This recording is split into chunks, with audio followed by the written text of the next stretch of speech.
Good morning twelfth class.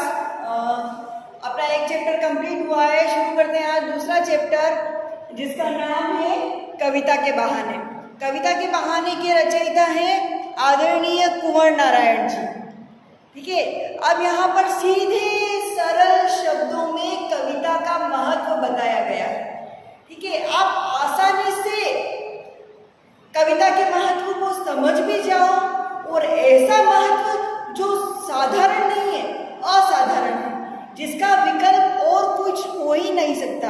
व्यक्ति जो आम बोलचाल की भाषा में जो नहीं कह सकता है वो कविता के बहाने कह सकता है। और दूसरी चीज ये, अगर जस्ट हम इसको उल्टा करके देखें तो ऐसा भी है कि कुंवर नारायण ने बड़े सरल साधारण शब्दों में कविता का महत्व समझा दिया है। कविता हमारे जीवन में क्या महत्व रखती है? असामान्य महत्व रखती है। आप एक तो बात सीधे से बोल के बता दो, एक कुछ पंक्तियों के तार जोड़कर बताओ, तो पंक्तियों के तार जुड़ना ही कविता बन जाती है। ठीक है, आपका आपस में तालमेल होना बहुत जरूरी है। आपके विचारों का आपस में तालमेल जब हो जाता है तो अपने आप कविता बन जाती है। यहाँ पर कविता का महत्व समझाने के लिए कवि ने बड़े सरल साधारण सामान्य से 3 उदाहरण लिए हैं। पहला चिड़िया का उदाहरण, दूसरा फूल का उदाहरण और तीसरा लिया है एक बच्चे का उदाहरण। पहले कवि ने तुलना की है कविता की चिड़िया से, फिर उन्होंने तुलना की है फूलों से और अंत में उन्होंने तुलना की है कविता की बच्चों से। अंत में वो ये भी बताते हैं कि चिड़िया और फूल भी कविता की कोमलता और स्वतंत्रता से परे हैं। ठीक है, और अंत में उनके तार जुड़ते हैं सिर्फ एक निश्चल बच्चे से, कि बच्चे का बचपन जैसा निश्चल होता है वैसा ही कविता का स्वभाव भी निश्चल होता है। चिड़िया उड़ सकती है, उसके लिए सीमा कोई दायरा नहीं रखती। ठीक है, वहां पर आप अगर एक कमरे में चिड़िया को बंद कर दो, एक पिंजरे में बंद करोगे तो वो तो जेल हो जाएगा उसके लिए। लेकिन अगर आप एक बड़े से 4 दीवारी में उसको बंद करके फिर तुमको कहो कि उड़ो, तो चिड़िया नहीं उड़ पाएगी। उसका दायरा सीमित आप कर ही नहीं सकते। उसी प्रकार कविता का दायरा भी सीमित नहीं है। जिस प्रकार यहाँ पर चिड़िया नहीं, अपन सारे पक्षियों का अर्थ समझेंगे कि सारे पक्षियों के लिए कोई देश काल की सीमा होती ही नहीं है। आप उसको ये थोड़ी बोल सकते कि पाकिस्तान का बॉर्डर है, भारत का बॉर्डर है, तुम पक्षी उधर ही उड़ो, भारत के पक्षी भारत में ही उड़ेंगे। वो चीन का बॉर्डर है, भारत का बॉर्डर है, चीन के पक्षी चीन में उड़ेंगे, भारत के पक्षी भारत में उड़ेंगे। ऐसा तो नहीं। आप उत्तर दक्षिण पूर्व पश्चिम की सीमाओं से किसी पक्षी को बांध नहीं सकते।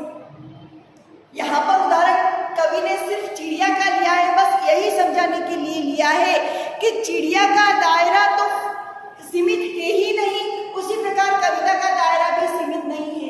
लेकिन फिर भी चिड़िया एक छोटा सा पक्षी, ठीक है, छोटा सा पक्षी होने के कारण उसकी सीमा भगवान ने निर्धारित कर रखी है। उसकी कैपेसिटी भगवान ने बना रखी है। उसकी शारीरिक गठन के अनुसार वो जितना ऊपर फ्लाई कर सकेगी बस उतना ही फ्लाई कर सकेगी, उतना ही वो उड़ सकेगी। लेकिन कविता के लिए तो देश काल की सीमा तो है ही नहीं। इसके अलावा शारीरिक स्वरूप की भी कोई सीमा नहीं है। चिड़िया छोटा जीव है, वो एक जगह थक जाएगी, लेकिन कविता कभी नहीं थकेगी। इसीलिए कविता की स्वतंत्रता की तुलना आप चिड़िया से करेंगे तो भी वह निरर्थक कही जाएगी। चिड़िया स्वतंत्र नहीं है, एक जगह उसका शारीरिक बल उसके आड़े आ जाएगा, लेकिन कविता स्वतंत्र है। उसी तरह से दूसरा उदाहरण कवि ने यहाँ पर फूलों से लिया है कि जितना कोमल फूल होता है उतना ही कोमल कविता में व्यक्त किए गए विचार होते हैं। ठीक है, कविता के फूल जितने कोमल होते हैं, जितने नाजुक होते हैं, और सबको कोई ऐसा व्यक्ति नहीं होगा, एलर्जिक पर्सन्स को छोड़ दो, बाकी कोई ऐसा व्यक्ति नहीं होगा जिसको फूल पसंद ना हो।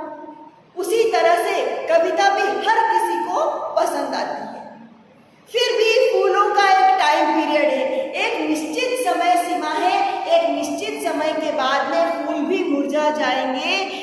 कविता कभी नहीं मुरझाती, कविता का कोई फिक्स टाइम पीरियड नहीं होता। कविता एक बार पंक्तियों में ढल गई मतलब वो ढल ही गई। ठीक है, अंतिम उदाहरण यहाँ पर कवि ने लिया है बच्चों के साथ। जिस प्रकार बच्चे निश्चल स्वभाव के होते हैं, उनके लिए भी कोई देश काल की सीमा मायने नहीं रखती है।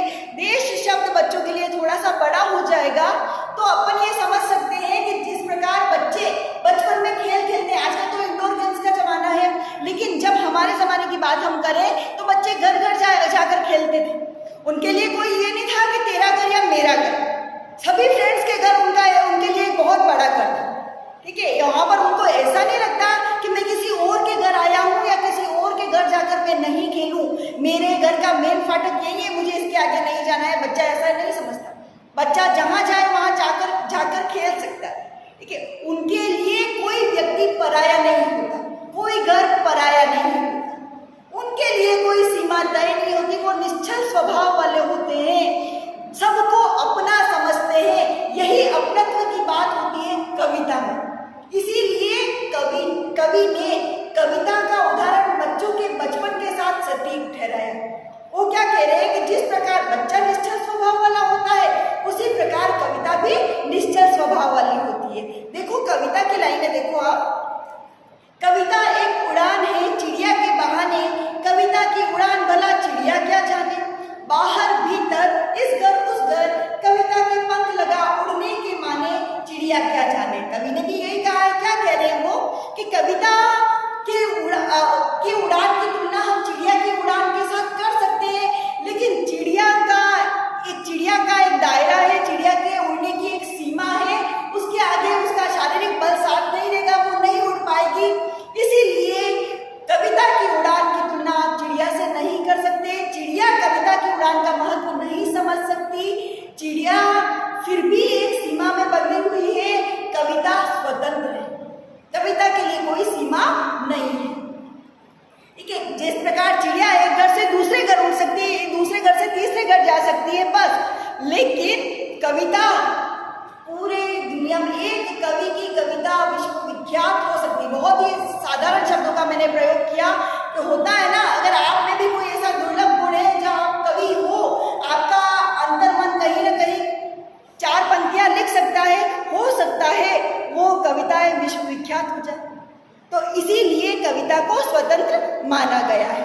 उसी प्रकार अगला देखो, कविता एक खिलना है फूलों के बहाने। जिस प्रकार फूल खिलते हैं, उसी प्रकार कविता भी मन में खिलती है विचारों के बहाने से। ठीक है, कविता का खिलना भला फूल क्या जाने, बाहर भीतर इस घर उस घर, बिना मुरझाए महकने के बहाने, फूल क्या जाने।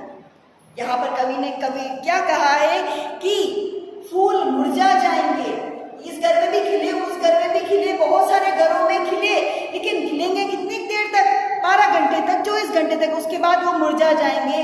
लेकिन कविता कभी नहीं मुरझाती। इसी प्रकार अगला देखो, कविता एक खेल है बच्चों के बहाने, बाहर भीतर यह घर वह घर, सब घर एक कर देने के माने, बच्चा ही जाने। बच्चों के लिए कोई घर पराया नहीं होता। 4 दोस्त इकट्ठे हुए, 4 मित्र इकट्ठे हुए, तो वो जहां जहां जाकर खेलेंगे, दंगल मचाएंगे। ठीक है, अपना हड़कंप मचाएंगे। उनको ये नहीं लगेगा कि ये मेरे मित्र का घर है और ये मेरा घर है तो मैं ना खेलूं, मुझे सब जगह खेलना है। उनका सिर्फ खेलने का मतलब रहता है और किसी से उनको कोई लेना देना नहीं रहता। उसी प्रकार कविता का मतलब